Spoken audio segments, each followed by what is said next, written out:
Welcome. My name is Van Richards. I'm a chartered financial consultant, and today we're talking about one of my favorite companies, and that is Beyond Meat. Now, just because it's one of my favorite companies doesn't mean that it's one of my favorite stocks. And I'm going to explain that to you as we go along. This is actually a stock that one of you, the watchers of this show, the listeners, asked me to review. And when I saw that, I thought I'd really like to do that because I'll be honest and tell you, I like Beyond Meat. It's a good company. It's a good burger. So anyhow, we're not here to talk about food. We're here to talk about the company that makes the food. And before I do that, I want to address a real short subject. And I want to hopefully help educate you on something. And I know a lot of you are into stocks that are technology stocks. And if you look at what happened in the market today, having technology stocks on a continuing basis are a really good idea. The one thing that concerns me about some of you is that you're so aggressive that you might just go out and you put all of your assets in one particular stock. I have a suggestion for you that will still let you invest aggressively if that's what you want to do, but it will increase your probabilities for overall return, and it could also decrease some of your chances for risk that's associated with it. Now, this is using a strategy that's called the modern portfolio theory. And the modern portfolio theory was designed by Bill Sharp and some other different really smart guys. They actually got a Nobel Prize for this. So the idea is that, and I'm going to put it into very short terms. The idea is you're buying one asset that zigs when the other one zags. So keep that in mind. Now, I want to show you what I'm doing with some of my personal clients as we go through this. It's going to take just a real quick minute, and then we're going to get into the stock that we're talking about today, Beyond Meat. And it really applies to the way that I'm addressing this for Beyond Meat, because Beyond Meat is not a huge company. It's not like Nestle. Nestle's over $300 billion. Beyond Meat is only at around 7 billion, a little bit over 7 billion in assets. So there's a big disparity in between the two. Beyond Meat is going to be considered a mid-cap growth company. And you want to be able to have some diversification in there, and it will give you the possibility for having overall risk that's reduced just a little bit and increasing your overall returns. Now, a lot of you were investing like Warren Buffett. You think, well, Warren Buffett basically doesn't diversify, so why should I diversify? Well, you can't invest like Warren Buffett because you don't have the staff that Warren Buffett has. And I'll show you exactly what I mean. Let's get into this just a little bit. Let me go over here and make this just a little bit bigger for you. All right, let me go to this screen. Okay, this is what I'm talking about. If you look at the asset allocation, I'm going to make this just a little bit bigger for all of us, if I could. But the idea is when we're looking at it on the left side, this is going to be a conservative allocation. And when you look at it on the right, this is going to be an aggressive allocation. You can still have an aggressive allocation and you can have all stocks. It works with mutual funds. Doesn't matter whether they're managed mutual funds or index funds, whatever the case is going to be. Let me show you a little bit more about what I'm talking about. This is the asset allocation that I use for some of my clients who want to do aggressive investing. And what I'm so asking them to focus on right now is value, because I think that we're actually tilting from growth to value. This actually used to be what I call GARP, or growth at a reasonable price. And I've really switched over to value. So 36% of the assets of clients, and this could just be stocks. It doesn't have to be mutual funds. It could be stocks. 36% is in value, 25% is in growth. And the stock that we're talking about today would really fit more into the small cap to growth area. So I'm putting 14% there. Internationally developed countries. Now, there's a difference in between internationally developed countries and the emerging international companies. Internationally developed is going to be a European company. International emerging might be something like a company in South America, or it might be a company in Russia or something like that. Just depends.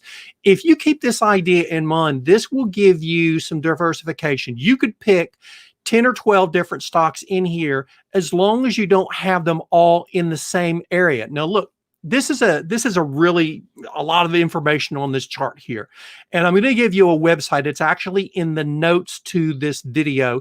It's called the Callan periodic table, and what it does is it shows you which particular category was the winner for each year. And if you go over to Callan.com, you can see a copy of this, and actually the video, the actual link to this PDF is in the notes too.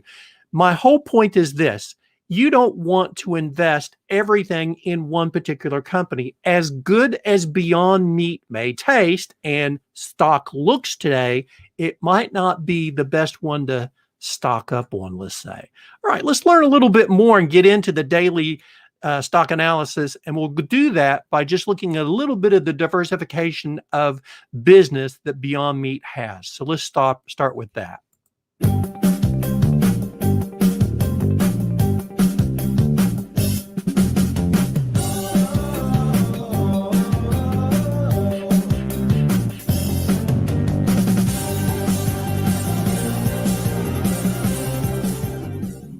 Very close to $8 billion. I'd say it's probably at $8 billion right now, considering that when I made this around noontime, it was at 7.9%. It was actually down 2% this morning, but it's up 1.93% for the afternoon.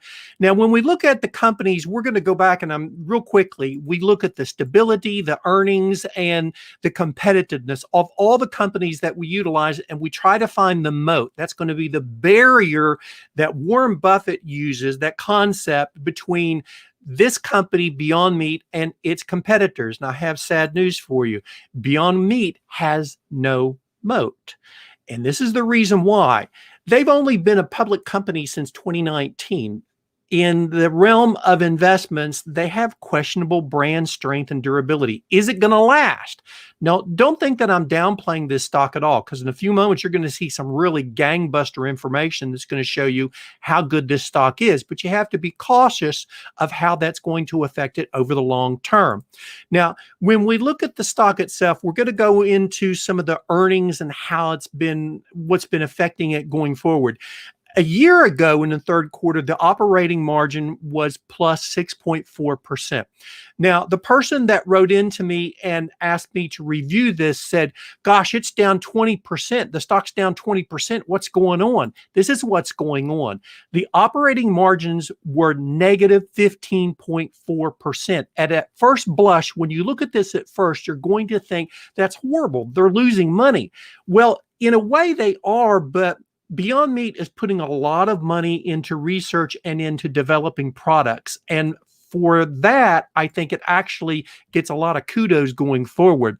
When we look at the actual retail sales, remember when we looked at the video a few moments ago, retail sales actually account for about half of their overall sales in total.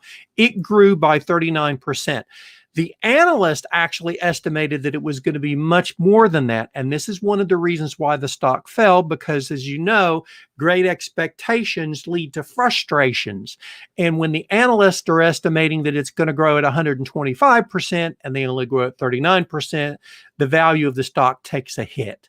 Now, as we look at this a little bit further, the food service channel fell too. And that really makes sense because these are restaurants. Restaurants are not doing as much business because people are not going out to eat as much. And that affected the price too. The analysts actually think this is good news. How in the world could a negative 41% be good news? Well, they were estimating that it was going to be down 60%, and it didn't disappoint. The household usage grew to 5.2%. And that's actually good because from the second quarter, it was at 4.9%. And what this means is if we compare it to a year ago, only 2.7%, and we're talking about overall households within the United States, 2.7% of them were using this particular product. And that has basically doubled in a period of years. So I think that when you see the value of the stock and you look at the actual graph of it in a moment, you're going to see why it's grown so much and how it compares pretty well. This is a good thing. Repeat usage was 52% compared to a year ago, it was 49.3%. So there's people, over half the people that use the product are continuing to use it. Now, look, this is one of the best things that's going on with Beyond Meat right now. In 2021, McDonald's is moving ahead with its McPlant menu. Now, it won't probably say Beyond Meat, but it is a Beyond Meat product. So what that's going to do is it's going to add a huge amount in the bottom line. Wait a moment, and when we look at the bulls and bears opinion from analysts, you're going to see really what that means as far as dollars and cents goes. As I mentioned, it is a Beyond Meat product, but it won't say Beyond Meat. Now, it's really difficult sometimes to look at a company like Beyond Meat because they don't have a big history. They've only been a public company for a few years, but they've been pretty close to their estimates, except in the second quarter of this year, and everybody's earnings were crazy this year. They are estimated to continue to grow, so that's a good thing. Now, here's what the bulls and bears are saying. We're going to talk about that McPlant burger in just a second. The bulls, these are the analysts who are very bullish on this product. And they're looking at it from the standpoint that Beyond Meat was one of the first innovators in plant-based meats. And that's a good thing. They are on top of a growing trend. They were the first to the market. And actually, they do have a good taste. Look, take it from my opinion. I've tried a lot of veggie burgers, and this one has one of the best taste of any of them.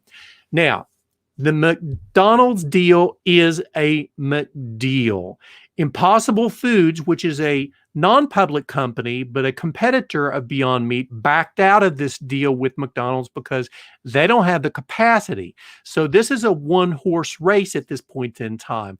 And when we look at Beyond Meat's emphasis and the impact that this could have on its overall sales, it could increase sales by $450 million a year. Now, I didn't put it up here because I'm kind of hesitant to put anything in writing actually that says this is what the share price could be. But there are analysts out there right now that are saying that if this McDonald's deal pays off, this could impact the share price and take it up to around $226 a share. And that could be a big deal. Now, the bearish investors, what they're saying, this is the bearish analyst. The competition for plant-based meats is really big. And when we look at a graph of all the different companies out there that are coming out with plant-based meats, it is pretty competitive. Almost half of the revenue also comes from food service, which does affect the bottom line a lot for Beyond Meat. And it could be a double-edged sword because, look, today we saw the market go crazy. Why? Because Moderna has a vaccine that has over 90%, actually around 94% effectiveness. The food channel is going to grow from that standpoint as far as usage goes for Beyond Meat if that virus is behind us. Consumers, now one of the bearish things, and I get this, okay, they say that a lot of consumers prefer limited ingredients, okay?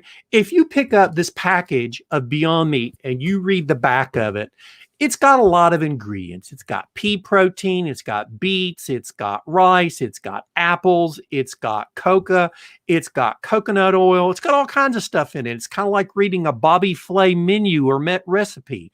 There's a lot of stuff in it, but it works, and it actually is not meat. Now, for those who are purists, there's really not going to be too many veggie burgers on the market that are going to be simple products. So I don't really buy that. Okay, now this product, this stock closed at 127.15. Take a gander and see what Morningstar, who is a very conservative research hub, says about the valuation. They're looking at the value. This is from a conservative company. They're looking at the value at around $156 a share, and they're rating it as a 4-star stock. And that's actually pretty good. Now, Let's see what some of the other analysts are saying out there. In a moment, we're going to look at some of the individual analysts. But in general, what these analysts are saying is this, that this is going to be a hold.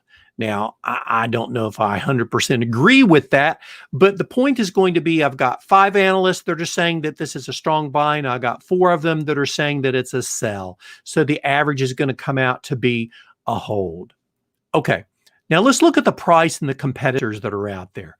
Beyond Meat, when we look at the spaghetti graph, you can see that Beyond Meat this is actually from its inception. Now, in 2019, when it first hit the market as an IPO, it skyrocketed. It skyrocketed.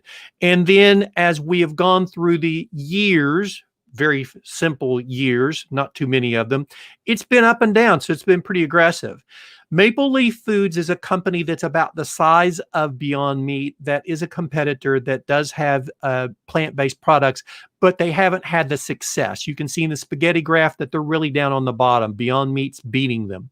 Nestle, on the other hand, and Hormel and Conagra are all clumped together right here, but these are much larger companies. Look at the size of these companies. Where Beyond Meat is 7.79 million. You've got Nestle at 7.79 billion. You've got Nestle at 331.61 billion. It's a big difference in between those companies. Some of these companies like Hormel and Conagra could dwarf Beyond Meat if they wanted to. One of the other disadvantages I think that Beyond Meat has when they compete from an investment standpoint is they pay no dividend. And when you look at some of the other companies that are out there like Conagra that's paying a 3.05% dividend, that makes a difference to some people. Now, let's look at what's happened over the past year. A year ago, this stock was trading at $79.72. And as today, as I mentioned, it closed at $127.15. So that's a whopping 59.5% increase in just a year. Now, we've seen some blow off some steam here in the last couple of weeks. Actually, friends, I think this is a buying opportunity for those of you that like this stock. And I'm not telling you to go out and buy it because we know that the past performance is not going to be a guarantee of the future results. But let's take a look now at what the analysts are actually saying. The most conservative one, or let's say cautious analyst, is Wells Fargo, and they're underweighting right now, and they're pricing this at $72 to $77. That's quite a bit under where they are right now. The most aggressive research analyst is BTIG Research, and they actually have a buy on this, and they're saying that they're looking for a price in between 173 and 149. Wow, that's a big difference in between these. I think that if the McDonald's deal goes through, I think this stock has got a lot of room to grow from where it is right now. Now, just remember, when you're looking at the stock, look at the stability, the earnings, and the competitiveness. And when I look at a company like Beyond Meat, I really think that it's a win-win situation if you like this kind of stock. I think it's got a lot more potential to go. I think that there's going to be some ups and downs in value. But there again, friends, don't just bank on one stock. When you're investing, go out there and try to build a portfolio. Use the modern portfolio strategy. You don't have to invest in bonds if you don't want to, but the idea is going to be that if you're looking for stocks, diversify. I had a client come in one time that when they first came in, this lady had 19 different mutual funds, and they were all large cap funds. And she said she was diversified. No, she wasn't. If you're going to have all tech stocks, you're not diversified.